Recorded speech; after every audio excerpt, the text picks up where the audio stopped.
ajabu sana. Mawazo yake tofauti na mawazo ya wanadamu. Na wakati ambao tunapita, Mungu anatuwezesha sana kupita kawaida. Mimi ndio yule ambaye nilikuwa nimekataliwa na jamii nzima. Yule ambaye nilikuwa nimeaminika kwamba siwezi kufika popote. Hata kwenye mambo mengine waliweka mstari wa nyuma kuliko mimi. Ashukuriwe Mungu ambaye ni ajabu.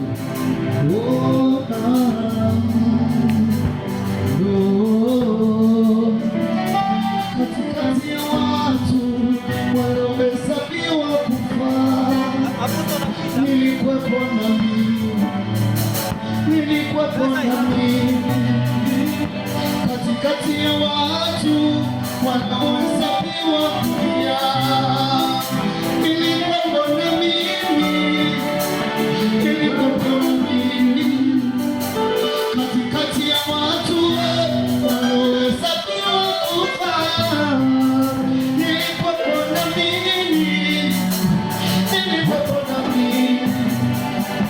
Katikati ya watu wanaohesabiwa watoto 26, nilikuwepo na mimi.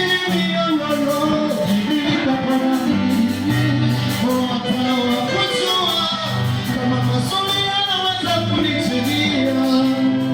Waliniweka kwenye mapala yetu, hata sijui kweli. Hata nilipopiga goti na kuomba Mungu anisaidie, walihisi kama napiga kelele tu.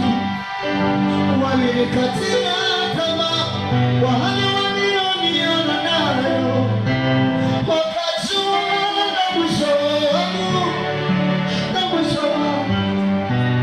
Walinikatia tamaa kwa hali